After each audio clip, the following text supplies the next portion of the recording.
evening, everybody, and welcome to our weekly roundtable show here on this Wednesday evening, or as I'm probably going to have to recall it, let's talk about the Jets and Cowboys for about as long as we can.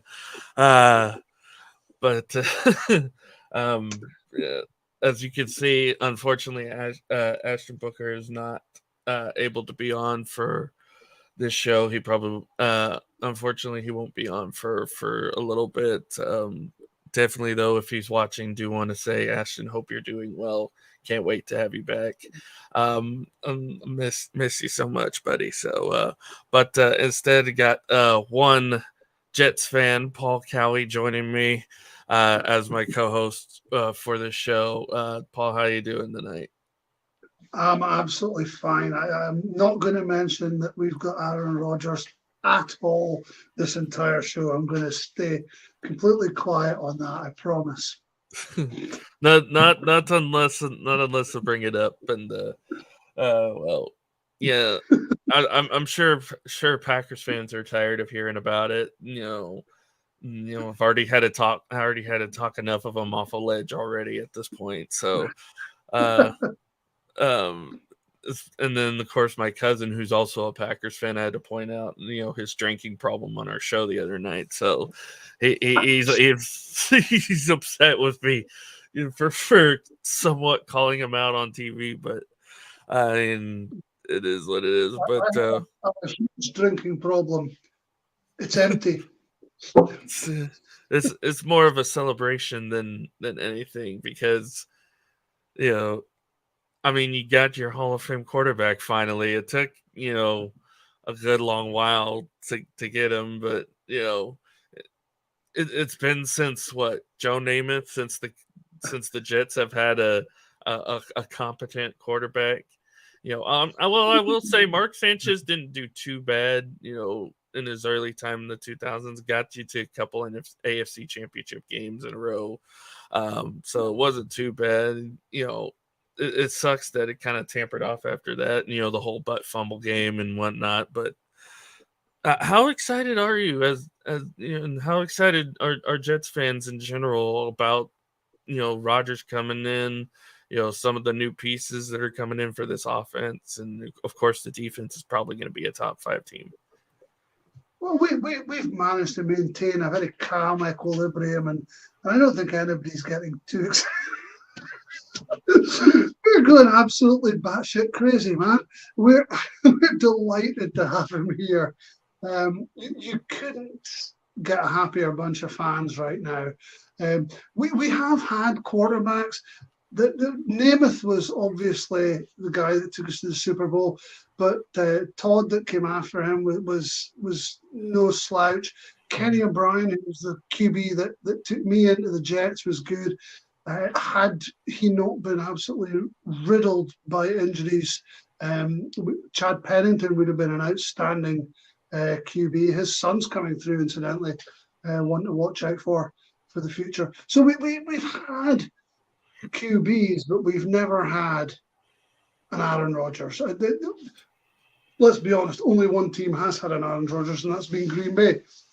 The man is an outstanding football player, and I think you're seeing a very relaxed and a very happy and a very motivated Aaron Rodgers at the moment, who's been given a lot of responsibility and is absolutely loving every second of it. So yeah, we are as Jets fans, we are. What would I would do? How would I best describe it? I know. That sums it up. Yeah, that about sums it up. I mean, the ecstatic is probably the best word to use. I mean, it's not every day you have a Hall of Fame quarterback just kind of land in your lap like it is, and unlike most Hall of Fame quarterbacks, he actually wanted to go to New York. So, I mean, yeah. Kudos to the Jets. Kudos to Joe Douglas for pulling off this move. Finally got a quarterback. You got Garrett Wilson, the young stud wide receiver that you guys drafted last year, but now you got Alan Lazard coming in and getting hurt again, and Randall Cobb coming in and probably Yeah. going to hurt again. So, but it's not a bad talent pool that you have there in New York. You got some pretty good weapons. CJ Uzama's going to be a huge Yeah. weapon for Aaron Rodgers this year. Conklin. And we don't know if Brees Hall comes back and he's the same Brees Hall Yeah. we saw last year. He's going to be the focal point of that offense. And you look back to when the Packers won their Super Bowl in 2010. They started out with the running game. James Starks was good. They had a good. Ryan Grant was halfway decent, but because of that they were so riddled with injuries that season, particularly on the offensive line, they had to run the ball. They had to run the ball. They didn't really have much of a choice, and that really set them up for the run that they did in 2010. So it's kind of the similar thing that they have with the Jets here this year. It's just they have better talent. Problem is, it's a tougher road because the AFC is just stacked with so many good teams. But tougher road, but a better team. So I think Rodgers is up for the challenge. Oh, definitely up for the challenge. There are a lot of things that have changed this year with the Jets. You talked about Alan Lazard coming in. You talked about Randall Cobb coming in. And the Jets got quite a bit of heat for Cobb coming in because, they're trying to redo the Packers offense from so-and-so. But absolute hogwash. Cobb knows Aaron Rodgers. It makes him feel comfortable having Cobb there. Randall Cobb is going to be at best wide receiver 5 for the Jets. He may not even get that far. So, where he was wide receiver 3, bordering on wide receiver 2 for Green Bay, he's now coming down, as I say, wide receiver 5 at best for us. You've got Brees Hall coming back fully fit and ready to go. That's important, but the more important thing is the offensive line is going to start the season fit and healthy. I mean, last year we got into the first game in pre-season and we'd already lost 3 offensive tackles, and not 3 sort of 3 offensive tackles off the practice squad or 3 offensive tackles who would have been backing up. We lost 3 starters. And losing 1 is careless. Losing 3 is just, downright awfulness. And in the end, we had Max Mitchell, who we'd intended redshirting. He was supposed to sit the season out and learn and get. And by week 4, we were going, Max, you're starting. I know you were tackle number 6 at the start of the season on the tackle depth chart, but you're now tackle 1, and we're moving one of our guards over to try and it was just chaos on that line. But we now have we have solid backup right across the line, and we have good starters who have a history of being healthy, and hopefully that will continue. I mean, you're looking at the 2 guards I think are set in Elijah Vera Tucker and Laken Tomlinson. I think those 2 are set to start at guard. I'm pretty certain the new rookie we've brought in, whose name entirely is Joe, I think he'll take over from Conor McGovern very quickly, and that then just leaves your tackle slots, and we have 5 or 6 tackles fighting for 2 slots, which is a good place to be in, because if you've got 5 players that are good players who could win the starting slot, and that means you're going to have 3 backups who are of a high quality as well as your 2 starters. So I think we're in a much better position with regard to the offensive line, and everybody says it, but very few people will shout about it on the likes of a show like this. The game is won in the trenches. The game is won on the offensive and defensive line. It's as simple as that. If your offensive line dominates, you win the game. If your defensive line dominates, you win the game. Doesn't matter what anybody else does, to be honest with you. Yeah, and it helps to have a healthy offensive line, especially in New York for sure. With again, Brees Hall is going to be taking a majority of the carries there for the Jets, and um, it's going to be it definitely is going to help keep Rodgers afloat. His old man body crippling down, you know. Uh, one day soon Yeah, he might be joining Scott Cobe and Keith Engel in the nursing home here at the LTS nursing home. So, but it you know I 100% agree. The games are won and lost in the trenches. I know everybody's all about the pass happy league and but you go back to the Super Bowl 2 years ago. Why couldn't the Bengals pull it off against the Rams? Their offensive line was putrid. Aaron Donald, dominated that fourth quarter. So yeah, that was a big reason of why the Bengals struggled late in that game. And you yeah, can kind of say the same thing, for Philadelphia a little bit. Lane Johnson being hurt in and out of the lineup. It was a great Super Bowl, but there are times where you just got to be like, that's kind of what concerns me about Philadelphia is, not just their aging offensive line, but their safety core is not the best. I think them losing CJ Gardner Johnson hurts them, but they do have decent corners, but yeah, games are won and lost in the trenches, and you can see it with the teams that were playoff teams last year. They had either good offensive lines, good defensive lines, or both. So that's typically what you saw out of last year's playoff teams. yeah. There was also the phrase which is commonly used and very, very, very true. The team that wins the championship isn't not necessarily the best team. It's usually the team that manages to stay healthy or gets healthy at the right time. Joe Tippmann is the centre, by the way. The name has come back to me. So yeah, but we picked up a running back as well in the draft, Izzy Abanikanda, and he's very similar to Hall in that if he gets in the open, he's gone. Same as Brees Hall, but he's less able to get into the open than Brees Hall. Hence, he was a fourth round pick rather than a second round pick, bordering on a first. So yeah, that's where we are with that. So, but we're quite happy with that. So yeah, it should be an interesting season moving forward from the Jets, point of view. Mm-hmm.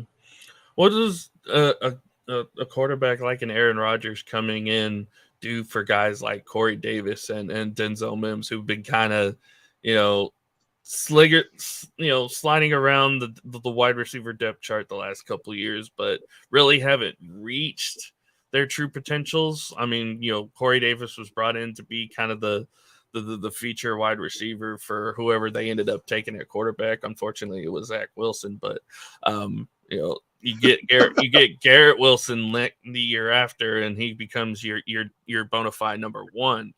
So now it's just like, where does Corey Davis fit in? Where does Denzel Mims fit in? And what does Aaron Rodgers coming in do for those two guys? What I think those two guys have to do as much for themselves as Aaron Rodgers does for them. The big problem that Corey Davis has had from the point of view of Jets fans, he's had a couple of drops, but everybody has a couple of drops. The real key is he's been injured. Mm-hmm. Each of the 2 years he's been there, he's been hurt. And that hurts the team. So we if he stays fit, but it's what does an Aaron Rodgers do for a player? The Jets have been talking about Aaron Rodgers. You wouldn't expect him to say anything other than he's doing brilliantly, he's doing wonderful. But there are little snippets coming out that you just make you understand what's going on with somebody like Aaron Rodgers in there. So when you have a standard quarterback in there, say it's a timing offense or it's a 5-step and cut, whatever it is, everything's on timing, everything's on precise route running. And if anybody is off the page, if anybody does something wrong, then the play goes wrong. So if you're supposed to do 5 steps and cut, and you do 6 steps and cut because the cornerback is maybe in your way and on 5 steps, the throw's not going to be there with your standard quarterback. So you've got someone like CJ Uzama, who's a vastly experienced player, been to the Super Bowl, worked with people like Joe Burrow, et cetera, and he's coming out and saying, on a play, any given play, Aaron Rodgers is saying, look, this is what we're asking you to do, but as long as you get within this area, I'll find you. Mm-hmm. So it's no longer you have to be absolutely precise. Everything has to be spot on exact with the play. Rodgers will find you. Rodgers will make the throw. The other thing you're looking at, and this just blows my mind out of the water, the recall that these guys have, particularly at quarterback, the top quarterbacks, and Rodgers is, without a doubt, he'll look to take a snap, he'll go in, he'll look at the opposing defense and go, oh yeah, I saw that look in 2014, I know what they're going to do. And you're like, that was one play 9 years ago. How can you remember it? But at that level, and with the level that Rodgers is at, he has that experience, he has that knowledge, he has that recall, he has that just look up, the football brain, right, this is what's going to happen. And he just, he turns around to the right, you go there, you go there, you go there, and I'll find you. And other quarterbacks don't do that. Mm-hmm. Other quarterbacks, it's like Patrick Mahomes, he'll find you by running around and creating time. And he's outstanding at doing that. Burrow will find you with a great throw. But Rodgers just knows. He knows where to put the ball. He knows where it needs to go. And I think for players like Corey Davis and Denzel Mims, they've been screaming out for someone who can put the ball in their area and let them get it. And so I think those two players, provided they're still on the roster when the season starts, I think those two players will benefit hugely from having Rodgers there. However, someone like Mims, Wilson is without doubt straight up number one. A fit Corey Davis is number two. Alan Lazard, number three. You're then looking at who else is going to be in there. And it's difficult. You've got CJ Uzama, you've got Tyler Conklin, you've got Breece Hall can take the ball out the backfield. That's 6 people that you're looking to target straight away without even getting a wide receiver 4. And, so it's whether they will get that much of the ball, enough of the ball for it to make a difference. I think the biggest difference for them is they will be on a winning team. Mm-hmm. Yeah. And it also helps with the fact that Rodgers is participating in OTAs as well, because, one knock on him is that his production's kind of dropped a lot, these last couple of years, but you also have to remember the situation with Green Bay was god awful. He didn't participate in OTAs. He did win an MVP, but last year, no OTAs, still, that whole whatever the heck he did in the offseason kind of thing. I know he did the darkness retreat this year, whatever the heck he did last year, and and you take a look at their season. The very first play, the drop by Christian Watson, that's the summary of the Packers' entire season, missed opportunities. Yeah. So looking at that, Alan, okay, you mentioned that. Let's park last year for a wee second. The year before, MVP. Year before that, MVP. So what happened last year? Last year, Aaron Rodgers had a down year for Aaron Rodgers. Aaron Rodgers playing with a broken thumb for the majority of that year on his throwing hand. You tried throwing anything with a broken thumb, never mind a professional football player, who's got a broken thumb. He's got 3,700 odd yards, 26 touchdowns, 12 interceptions. I think if I'm right in thinking, that puts him at number 6 in the all-time quarterback seasons for the Jets. Right? That's a down year. In addition to that, one team had the most dropped percentage passes in the league. Guess who that was? Green Bay. Mm-hmm. Had those passes been caught, Rodgers goes over 4,000 yards. So you can't do any more. And it was catchable passes that were dropped that they led the league in. So you can't do anything more than put the ball in your receiver's hands. If the receiver then goes, hey, oops, sorry, Aaron, then there's not an awful lot you can do about that as a quarterback. So to say that Rodgers is on the decline and that he's had a down year is, at best, it's disingenuous. At worst, it's just downright ignorance.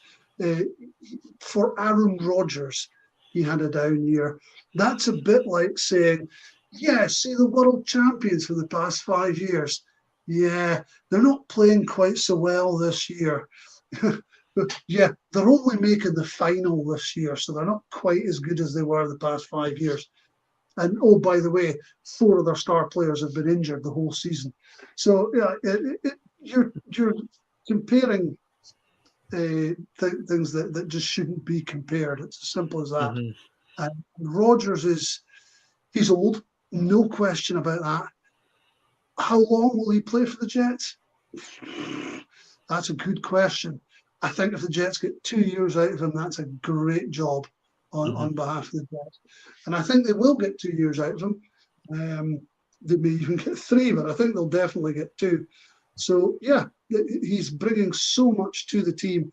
And anybody out there that thinks Aaron Rodgers is done because he had a bad year last year, they weren't paying attention. Now, I know curses are not usually things that normal people discuss, and there's one we'll definitely get into later. But last year there was all the hype around the Denver Broncos with Russell Wilson coming in, and they had a great receiving core, their defense was good, and we just we saw what ended up happening there. It was let's just say that 49ers game was probably one of the worst football games I ever watched. It was just downright awful. So is there any concern that the media hype could potentially backfire if it? I'm not one to believe in curses, but is there any fear that this media hype for the Jets? I mean, we know what the Jets are, but that it could potentially backfire. Everybody wants to go same old Jets. Everybody wants to do it, and Aaron Rodgers tweaked a calf muscle, and the back pages of some of the headlines in the newspapers are, same old Jets. Jets lose Aaron Rodgers. They lost him for one day. He got a bit of a sore leg. Calm the hell down. It's just, do I believe in curses? No, I don't believe in curses. And I know there's the Joe Namath deal with the devil and etc. I was about to ask about that. I believe in that as much as I believe that Donald Trump and Boris Johnson tell the truth all the time. Or any politician for that matter, never mind Trump. Any politician tells the truth for that matter. Biden's just the same. They're all out for themselves. They all lie through their teeth. So there we go. So yeah, I believe in curses as much as I believe in politician promises. There you go. That's a nice way of putting it. We'll get into politics, but yeah, that's about the same. Yeah, if anybody gets offended by that, it was fun. Anyway, get over yourself, get real. Anyway, as I was saying, yeah, so I don't believe in curses. I think it's absolute hogwash, absolute nonsense. And the media hype, will it backfire? Is there a danger we could end up as this year's Denver? Of course there is. There always is. There's a danger for that for every team. But I don't believe that will happen. There were a particular set of circumstances that didn't allow for Denver to perform the way that they wanted to perform. Um, you've got, okay, you could point and say, oh, look at Nathaniel Hackett, he's your offensive coordinator. Look how bad he was at Denver. He was the head coach at Denver. It's an entirely different job. Look at the job Nathaniel Hackett has done as an offensive coordinator with Green Bay when he was with the Panthers, and you look at how well he did with that. I mean, for goodness sake, he had Blake Bortles in the top two quarterbacks. You name me any other offensive coordinator that could get Blake Bortles to that level.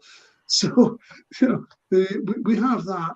Hackett has put in a system that Rodgers played for 2 years in Green Bay. So the system is not new to Aaron Rodgers, where the system was new to Russell Wilson. We try to do things with Russell Wilson, or miraculously Denver try to do things with Russell Wilson that he wasn't used to doing, and that perhaps it just wasn't his way of doing it, his game. That wasn't the way he played. And when Hackett went and the new head coach came in and went, okay, Russ, do your own thing, suddenly the Broncos took a leap forward. When you stop trying to put a square peg in a round hole, these sort of things happen. So I don't think we're doing that with Rodgers. I think we've got a round peg, and it's quite definitely going in the round hole. So I have no worries about that.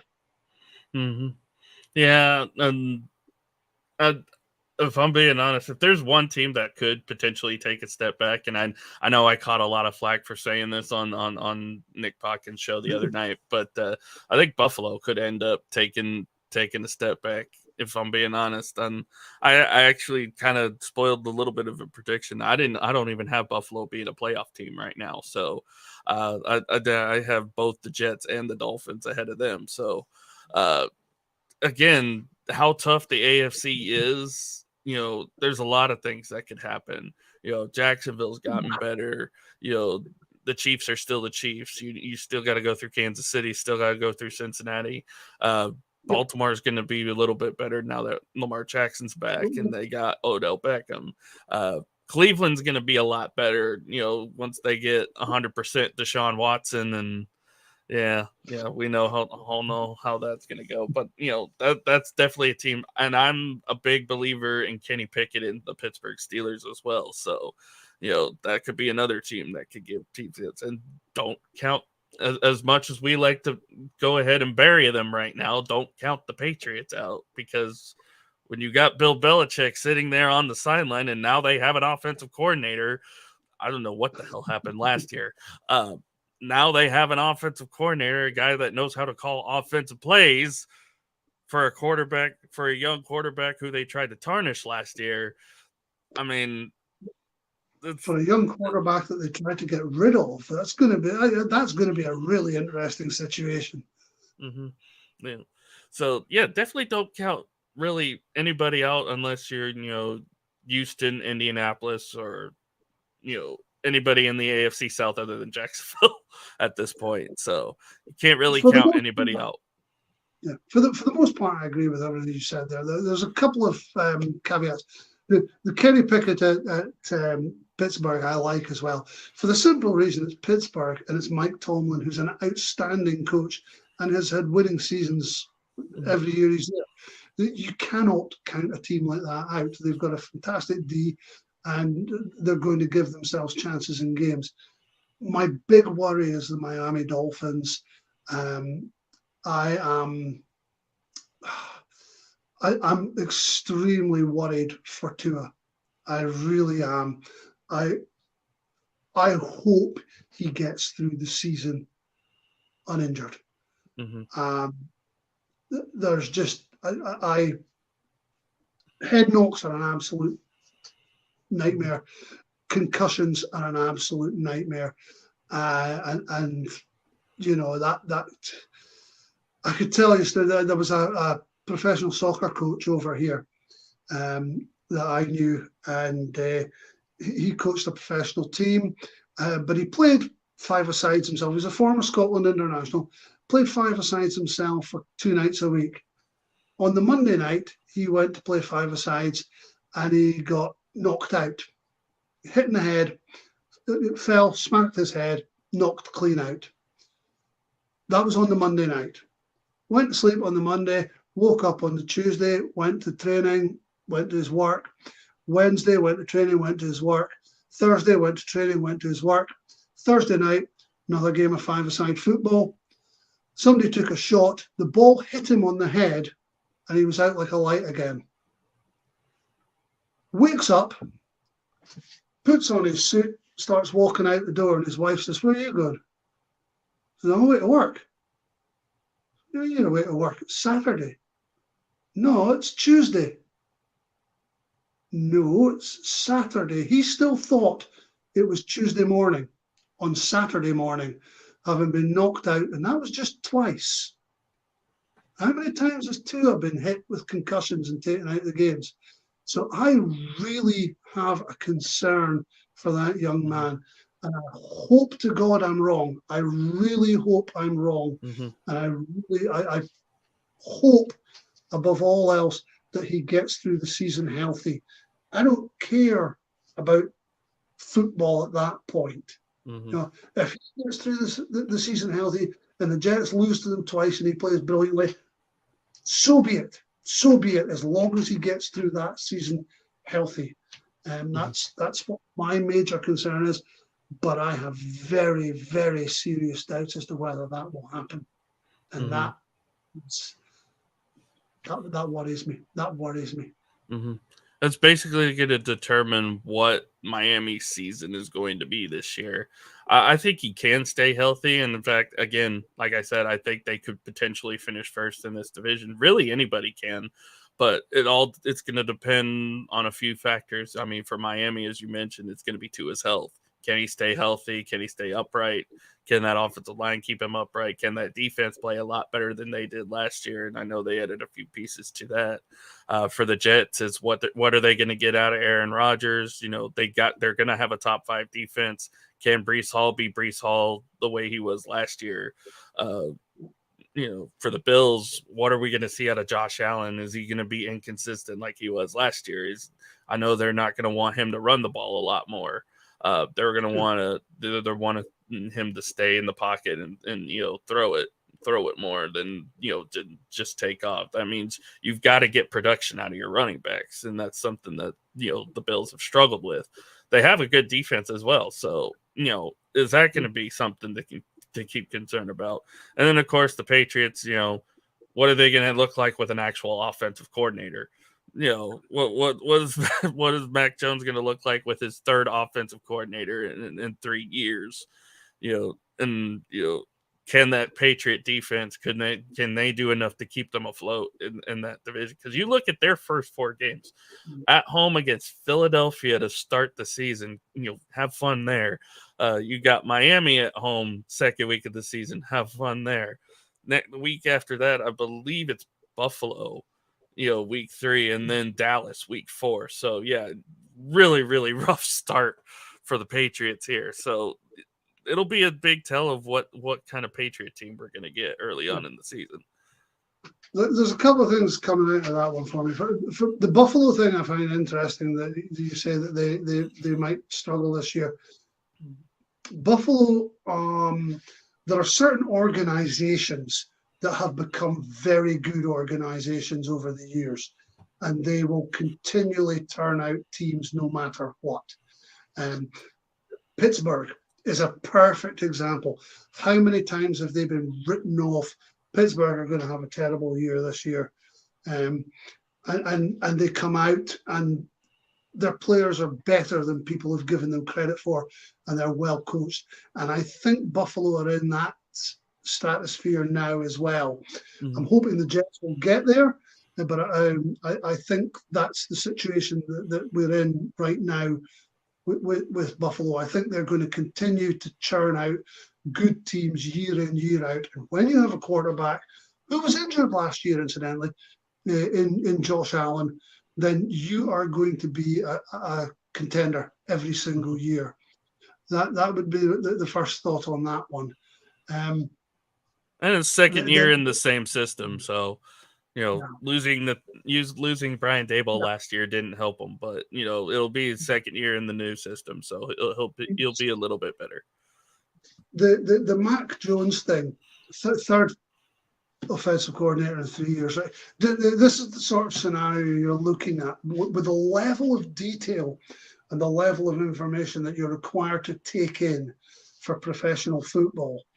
And I don't know if you've ever seen a playbook, but it's about that thick. Mm-hmm. Absolutely enormous. So it's basically, for example, saying to you, right, Alan, you're going to be taking graduate level physics this year. Here's all the papers for graduate level physics. You've got 6 months to learn them, and then you're going into your exams. And then you come out of those exams, and they say, right, next year you're doing graduate level chemistry. Here's all the exam papers. Here's all the papers, all the books you're going to need to mug up on. On you go. We'll give you your exam in 6 months' time. And oh, by the way, it's biology this year. So you've got three, one after the other. They're all sciences. None of them are in any way related to each other. And you're sitting there going, and half your chemistry answers are going to be physics answers. Half your biology answers are going to be chemistry answers. And half your biology, what am I doing? So it's mentally, it is so much of a leap for a player and for a young man to take all that on is just incredibly difficult to do. And I really, I feel sorry for the guy if he's got to do that for the third year running. But it is what it is. And I think if for no other reason than lack of consistency, I think you're going to see you're going to see the New England Patriots struggle, and it's that consistency that I was talking about with Buffalo. They have you said they're into the second year of the system, same head coach. Now they've got the same offensive system. They've got the same defensive system. You look at the big teams, the top teams. You look at San Francisco. You look at Kansas City. The defensive system's the same. The offensive system's the same. The head coaching is the same.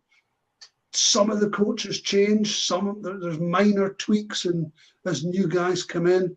But the overall philosophy, this is how we're going to play. This is our system. It's got little bits of knobs and bells on over here. We took some of the bells off last year. We're going to put some more knobs on this year. It's very minor changes that they have. Those are the teams that are always putting themselves into the position to win. Mm-hmm. And teams that are chopping and changing, the teams that have inconsistency, those are the teams that are going to struggle. It's why when people say, oh, why have we re-signed such and such a player? He's not that good. He never gets a game as a starter. He's maybe second or third string. Why are we signing him? You're signing him for consistency. He knows the system. He's been there for 4 years. And when your top guy goes out injured, he slots in and there's no difference to it. So it's that consistency matters at that level. Mm-hmm. Yeah, and the thing about the thing that irks me more about this situation is that Patriot fans, especially younger Patriot fans, are ready to put Mac Jones on the guillotine at this point, and I'm just like, and I did a show Monday night, and I had both Keith Angle and Scott Cope, who are been diehard Patriot fans their entire lives. I mean, God, they're older than the entire franchise. I mean, even they are like, we need to pump the brakes on this Mac Jones thing because, again, like we just mentioned, he is in his third different offensive system. Belichick did him no favors last year, bringing in both Matt Patricia and Joe Judge to run that offense. Got two guys who are not even offensive coordinators. One's a defensive guy, the other's a special teams guy. So why are you having them call the offense? And and you wonder why Mac Jones went to another coordinator or another quarterback in Brian Hoyer and be like, look, how do I do this? How do I get through this? Yeah. Because he didn't have an offensive coordinator. He didn't have anybody to be like, this is what you need to do in this situation. Now he does. And it's a guy, he didn't get to play under, but it's a guy whose system he's familiar with because Bill O'Brien came from Alabama. So, it's the philosophy that he's familiar with from his college days in Alabama. So I think that's one thing. If there's going to be one benefit to that for Mac Jones, it's Bill O'Brien coming in to be the offensive coordinator and to kind of help him out a little bit. But for the younger New England Patriot fans who have been spoiled by Tom Brady for the last 20 years, this is what life is like now. You got to go through the hard times in the NFL. You finally know what the Jets have gone through for the last 20 years, what everybody in the division has gone through for the last 20 years, because all three just looking up at New England for 20 years. And now all of a sudden Buffalo's on top. Miami's gotten better. The Jets now have a Hall of Fame quarterback. So you may see, unfortunately for these snarky Patriot fans, you might have to see them at the bottom of the division this year. And all of a sudden, here comes the fire sale. Poor babies. I mean, I became a Cowboys fan during the Dave Campo years, when when the franchise was consistently 5-11. That's what I started religiously watching the Dallas Cowboys. Not when Troy Aikman was still here. Not when Emmitt Smith had just gotten traded to Arizona. That's when I started watching the Cowboys. So this was before Bill Parcells came in. So we go in, you got to go through the hardship sometimes. Diehard Patriot fans have dealt with that for the first 20 years of the team's existence, because 70s and 80s were not good. Robert Kraft bought the team, they finally started winning, and that's kind of what led to the Patriots that we know and love today. So if you're a younger Patriot fan, know the game was not invented in 2000. It dates back all the way to the early 19th century. So stop acting like Tom Brady's the greatest thing since sliced bread. I'm not sure I would use the word love with regard to the Patriots. Let's just say that the Patriots fans and the Packers fans are about to find out what the rest of the league have found out for years. And that is that if you don't have that Hall of Fame quarterback, you have problems. Mm-hmm. Yeah, pretty much. We always like to say, where is the love? Well, apparently he's in Green Bay now. So, and I think Jordan Love is going to do good. I think I saw some bits and flashes from him, of course, the last couple of years. I think, he already has kind of a good, chemistry with Christian Watson. So I think that's helpful for him there. Romeo Doubs is going to be in year 2 as well. They're going to have a bunch of new guys coming in. And you're looking at that wide receiver roster, and half the guys you're like, who is he? Where did he come from? What who is this guy? I mean, we're going to be hearing a bunch of new names, new faces.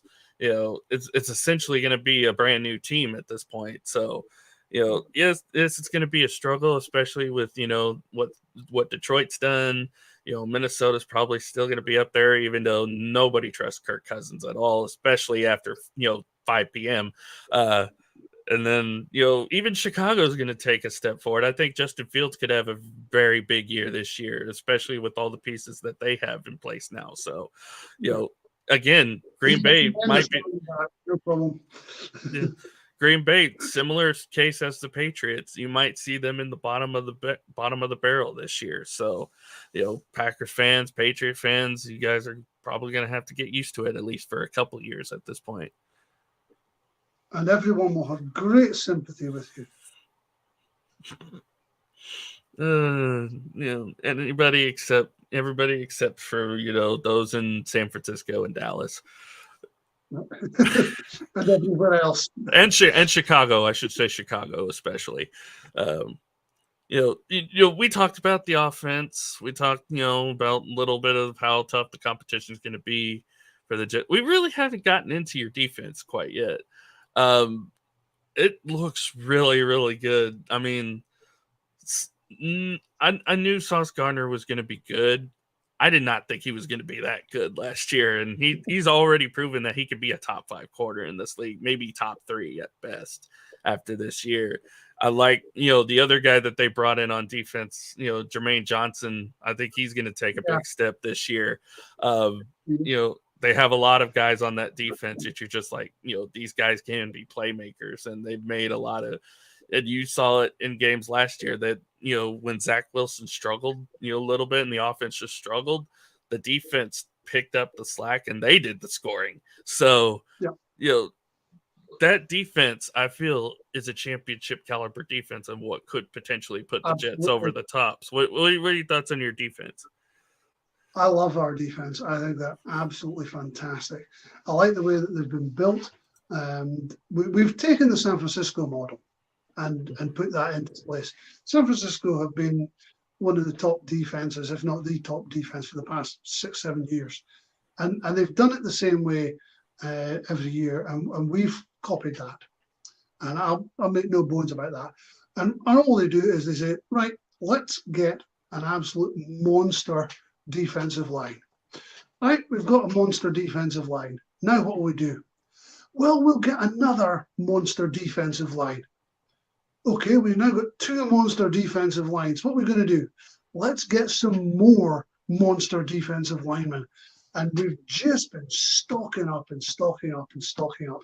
You look at the Jets line, and it's frightening. You've got Quinnen Williams in there, who can wreck a game on his own.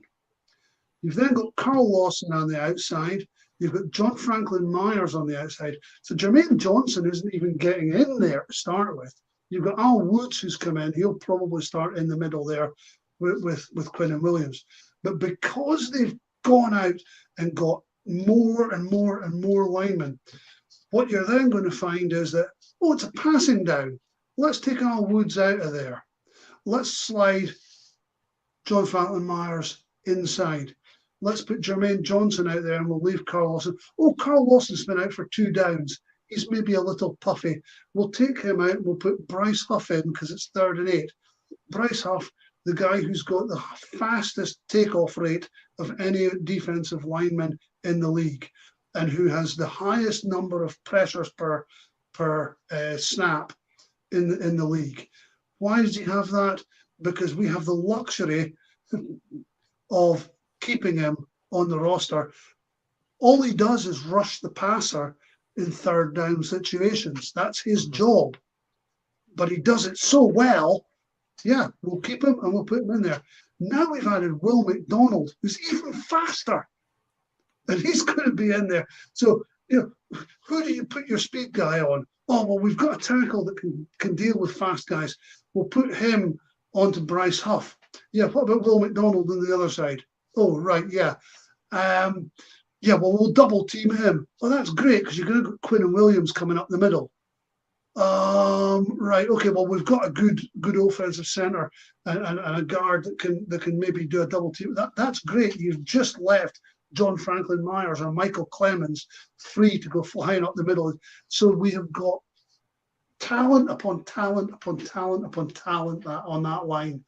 And that was the way that San Francisco built it up. And I haven't even mentioned Solomon Thomas, who was a number 3 overall draft pick, sitting in the middle of that offensive line, along with Quinnen Williams and Al Woods. And we've got Solomon Thomas in there. So what that does is any quarterback who steps back knows that he's going to have somebody in his face within 5 steps. The teams that we were struggling against last year were 3-stepping through, 3-stepping through, 3-stepping through, because they knew if they took 5 steps, they were going to get plastered. Mm-hmm. And now we've got everyone's talking about Sauce Gardner on one side, quite right as well. The kid is absolutely phenomenal. Don't forget about DJ Reed on the other side. Mm-hmm. We've got Sauce Gardner on one side, so everybody's going, we're not throwing the Sauce. So they're all throwing at DJ Reed. Guess what? He's locking down his player just as well as Sauce Gardner is on the other side. DJ Reed is an outstanding corner. Do not sleep on that man. He is absolutely top 10 corner in the league, without a shadow of a doubt. So yeah, we've got that. And then it just becomes a case of your safeties and your linebackers need to be up to stop the run when the run happens. And the zone then allows them to take a little cushion and take a run at anybody that gets the ball. And what they've done there, they've taken Clark in from the Ravens. They've taken Whitehead in from Tampa Bay, and they've basically taken players that the players sometimes get past them. The tackle isn't always made. The reason the tackle isn't always made is because they're not going for the tackle. These are players that go in with one hand to the tackle and one hand to punch at the football. They're always going to punch at the football. And if they then meet both hands and take the player down, great. But their primary objective is to punch that football and create turnovers. Last year, the Jets did not take advantage of that. They did not get on enough fumbles. They did not get on enough passes broken up. They didn't get to the ball and win those turnovers. They created the opportunities for turnover. They didn't make enough of those opportunities. Mm-hmm. Too often, the ball went on the ground and the opposition got on top of it. So this year, I think you're going to see a difference in that. The ball can't bounce against a team every single year. Mm-hmm. You looked at the way the ball bounced. Sometimes it was the Jets' own fault. You'd have two players going for it. And I don't know, do you watch rugby at all, Alan? On occasion. Right. When the ball's on the ground in rugby, nobody bends down to pick it up. Nobody tries to make a nice little pick it up and run with it. They slide on the ground and they grab the ball and they hold on to it for dear life and hope nobody stands on them. Mm-hmm. In American football, they're all bending over trying to grab it, and the ball's like a bar of soap. Land on the damn thing, slide in, grab it, and don't let go. They could really especially with you having a Hall of Fame quarterback now. You don't let the defense doesn't have to do everything. Let Aaron cook a little bit. Well, that's the other thing as well. You've got a quarterback like Aaron Rodgers who is not going to be starting on his own 25. There's another rule. Who's not going to be starting, in his own 5, his own 10, his own 2. The Jets D is going to give him good starting position. They did it all last year. The quarterbacks just weren't good enough to take advantage of it. Mm-hmm. I think a quarterback this year might just be good enough. Mm-hmm. Yeah, I'd see a lot of similarities from the Jets defenses and our defense as well in Dallas. I think Sauce and Reed are a little bit better than what Diggs and Gilmore are going to be, but they're still the same kind of shut down corners. Obviously you got Diggs who can be a boomer bust corner, but now that you got Stephon Gilmore on the other side, you can take those risks with Trayvon Diggs, and you still got safety help on the back end. Pretty solid safety help. I know Malik Hooker's getting up there in the age, but he's still a solid safety. Donovan Wilson's usually our stopgap safety, so he's probably going to be more in tune to that role. He's kind of like the Cam Chancellor in our offense in a way. Dan Quinn kind of uses him a lot like Cam Chancellor. So, and again, you talk about, the luxury of having multiple guys that you could switch in and out. Dallas is the same way. Dan Quinn has brought in so many guys that he can switch in, switch out. And, some of these guys, some of the no names last year kind of stepped up. Deron Bland in the slot corner last year led the team in interceptions as a rookie. You got Micah Parsons, who's, the firecracker of the entire defense, and you can put him basically anywhere. You're going to have to find out where 11 is at all times. But then again, you also have Dorrance Armstrong, who had double-digit sacks last year. DeMarcus Lawrence, who had double-digit sacks last year. Oh, by the way, they just added Mozzie Smith from Michigan, who's, tore up the Big Ten last year. Put him with Odigizua, who's a very underrated defensive tackle. Oh, by the way, you have Dante Fowler.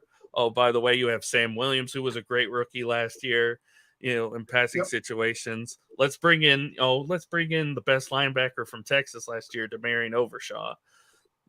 Let's bring him in. Let's see what he can do. Oh, Leighton Vander Esch is back. Okay, he's a solid linebacker who can play well in the running game. So that defense is loaded. It's the same thing as the Jets. The Jets, I think, are slightly better than the Cowboys at this point, but that's what I keep telling people why I was excited to play the AFC East this year. I wanted to see their offenses against our defenses because the Giants got better on defense. The Eagles decided to add half of Georgia to their defense, so Washington does not have a bad defense either. So that's what's going to make these matchups so special to watch. It's because, you wouldn't have said that 3 years ago in 2020, especially with how bad the NFC East was. But the jump that they've taken in 3 years, the fact that they're as good as they are now, again, you talk about the two best divisions, the AFC East and the NFC East, going against each other for the entire season. It's going to be fun to watch. And we get the Jets week 2, so that's going to be fun. I think the AFC West might have something to say about that, and the NFC, San Francisco, NFC West as well. Yeah. Well, the problem with them is they have Arizona, and Arizona is going to be a dumpster fire. So that's the biggest downgrade for them. Yeah. But the Rams aren't going to be as bad as they were last year. They were crippled with injuries last year. So I think we'll see that come from. What you were talking about earlier there with the two defenses, the Dallas defense as well. And it's the same with any defense. It doesn't matter how good your corners are. It doesn't matter how good your safeties are. If they have to cover for 5 seconds, someone's getting free. If they have to cover for 7 seconds, someone's scoring a touchdown. Simple as that. Mm-hmm. It doesn't matter how bad your corners are. If your line is getting to the quarterback, those corners can be a little bit dodgy because they don't have to cover as long. As long as they can make that initial 3-second cover, then you're in business. And because if you've got someone in the quarterback's face after 3 seconds, he's not looking around for the open receiver. He's getting rid of the ball anywhere it goes. The timing route, throwing an incompletion, throwing the ball away. He's not looking for the guy that's, the play doesn't have time to develop 5 yards down the line, 5 seconds down the field. Oh, he's made 20 yards and then he's cut 5 and then he's cut again and he's away and he's free. Doesn't matter that he's free because the quarterback's on his backside looking at the sky. So it's complementary football. If your cornerbacks, your defensive backs are good, and your line is good, then you're laughing. The better your line is, the slightly more you can take off the cornerbacks. You can never take off the line. If the line isn't good enough, it doesn't matter how good your cornerbacks are. You have to have they play in tandem. You have to have them both. It's the same as look at the Giants for years with Saquon Barkley for the past 3-4 years. Okay, he's been injured a lot, but Saquon Barkley wasn't a force for about 3 or 4 years. Why not? Because the Giants didn't have a line. The Giants put in an offensive line, and suddenly Saquon Barkley is a factor again. It doesn't matter how good a running back is if he's got nowhere to run. If he's hitting a brick wall every time he goes 3 yards, then he's not going to be a good running back. You have to open up holes for him. You have to have the line in order for the running game to work. So it's always complementary. The same again, we spoke about starting positions. If you've got the best defense in the world and a terrible offense, hello to last year's Jets in the second half of the season. If you've got a terrible offense, a terrible defense, your offense isn't going to be on the field. You're never going to get the opportunity to score because the opposition are just going to chew up the clock and score. And then your offense is going to be like, okay, well, we have to score within 10 seconds or we're out. Now, if you're Kansas City, you can get away with that. Incidentally, they don't, because Kansas City have got a very good defense as well. But if you're Kansas City, you can get away with having a slightly weaker defense because that offense can score at any second. But ordinarily, you need them both. If you don't have them both, then you've got problems. Yeah, and it's usually those teams, and again, we saw it last year in the playoffs. Those teams that have complementary on both sides usually tend to have the best results, and it worked out to the benefit for Philadelphia and for Kansas City for both of them to get to the Super Bowl. So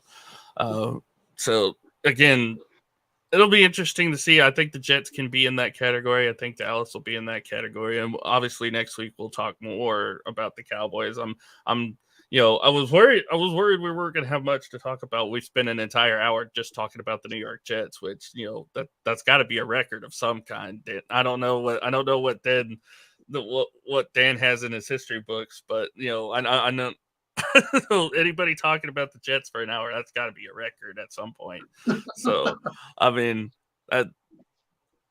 and rightfully so. They've gotten better. They have a great team now. They're going to be a force to be reckoned with. And like I said, we got them right out of the gate week 2. We got New York.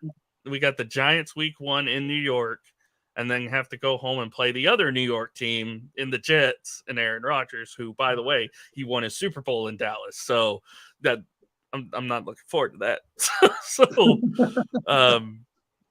Yeah, it's going to be an interesting season for sure. But anything else on the Jets you want to mention here before we end off today, Paul? I'll get you a slightly controversial one for you now. Go back to Aaron Rodgers and Aaron Rodgers coming to the Jets. Absolutely loved it. Aaron Rodgers wanted to come to New York for a number of reasons. We do have a team that, with Aaron Rodgers, is capable of winning the Super Bowl. There's no question of that. Aaron Rodgers is 39. Aaron Rodgers is not a daft man. Aaron Rodgers has come to the biggest media environment, the biggest media coverage in the whole of the United States. He has come to the biggest market in the whole of the United States. And he's going to be there for 2 years, working the media, getting himself in with the biggest market in the United States. One of the reasons Aaron Rodgers has come to the New York Jets, I believe, is to further his career in the media when he decides to retire. Because I think being in New York, and especially if he's successful in New York, he's going to be able to pick and choose wherever he wants to go within the media and probably name his price. Mm-hmm. Kind of the same thing with Tom Brady a little bit, although it doesn't look like that Fox deal is going to work out. It seems like he's already going to be part owner of the Raiders now. So, Raiders fans are like, it's 2001 all over again. all the AFC East crews just like, we've been dealing with that for 20 years, getting in line. So yeah, I agree. I think Rodgers is going to end up going wherever he wants to go. We always make the joke that Kirk Cousins is in his contract year this year. If he wants to pull the Brett Favre and go to Minnesota next year, that would be absolutely hilarious. And then in the next 12 years, the Jets will get Jordan Love. So, but maybe not. But yeah, he's going to be able to pick and choose wherever he wants to go. And I think he is going to have success with the Jets this year. Like I said, I think they could finish, as far as, winning the division. I think they'll definitely be a wild card team for sure. Even in that, how tough that AFC is going to be this year, I still think that they can be a wild card team, based on what they have on paper, especially on defense. So I think that's definitely going to benefit in their favor. So I really do think that the Jets are going to have a solid season this year. It was summed up for me. One of my friends summed it up quite nicely. They said that in the past, the Jets have looked at the schedule and said, oh, this is the tough part of the schedule that we've got. Mm-hmm. People are now looking at the Jets and going, they're part of our tough schedule. The Jets aren't looking at teams going, oh, we've got a tough run of games coming up. Other teams are looking at us and going, oh, we've got the Jets that week. That's going to be a tough one. So that's a huge turnaround for the way of thinking and for the way the franchise is moving forward. So hopefully, fingers crossed that it carries on that way, and we shall see. Mm-hmm. Do want to give a shout out, of course, obviously we're on the Let's Talk Sports Network. We're also on the Hardcore Sports Network. And now, Dan made this official today. We're being part of the Sideline Sports Network as well. That just got announced today. So definitely, kudos to Dan for making that happen behind absolutely. The scenes. He's doing such a great job. I know he's not in the best of health right now, but, he's still doing his super producer things. But Dan, we'll hope you're doing well and you're feeling better. But definitely go follow. I forgot the name. Definitely go follow Sideline Sports on Twitter and the Hardcore Sports Network as well. So Dan's out here wheeling and dealing. Shout out to Dan, definitely.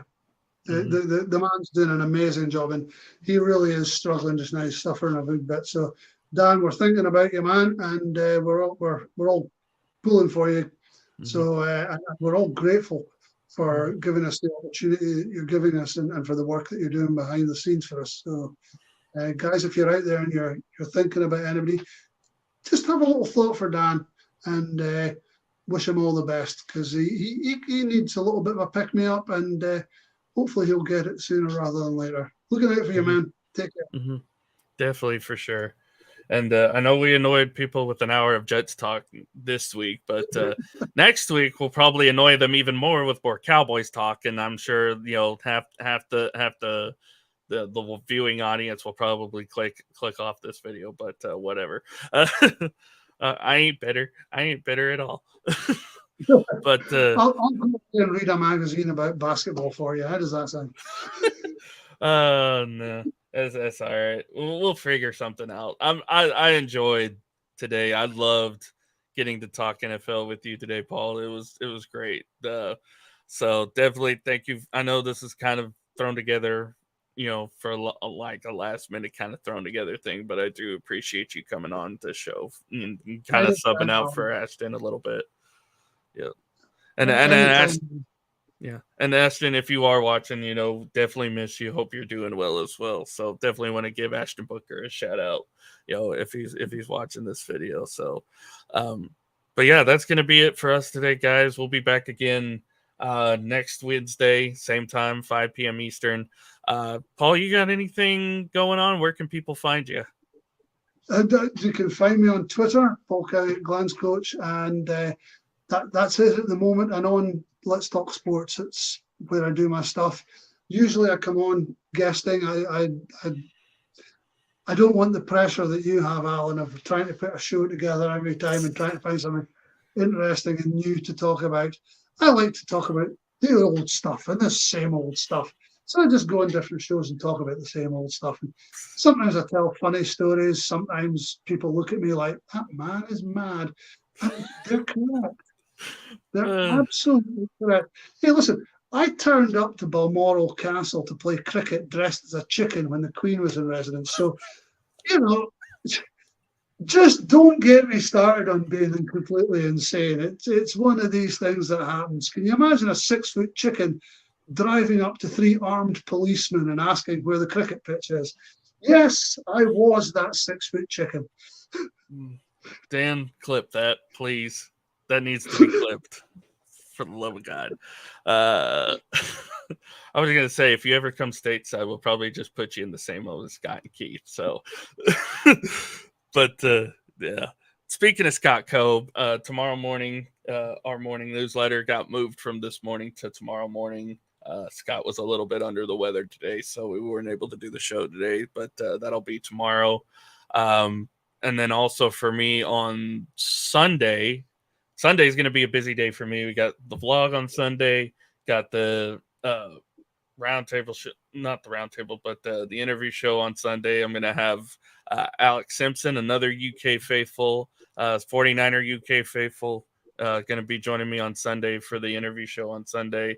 And then also on Sunday night, will be the continuation of our new series, The State of the Franchise. We did that this past Monday with the Patriots. And Sunday, we're going to have both Ed in Columbus and Bobby G joining me to talk some Cleveland Browns. So we'll get to talk a little bit about the Cleveland Browns on Sunday. So definitely keep an eye out for that. And the baseball show on Tuesday, as always.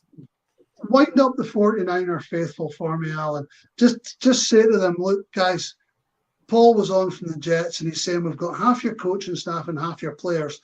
When are half of the fans going to come over for us as well?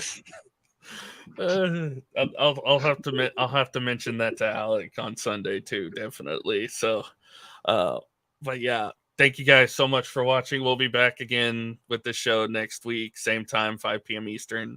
But until then, for Paul Cali, my name is Alan Perales. You can find me at aperales30 on Twitter as well. But yeah, we're gonna head out for the day. Love y'all. Stay safe and take care. We'll see you guys later. See you later.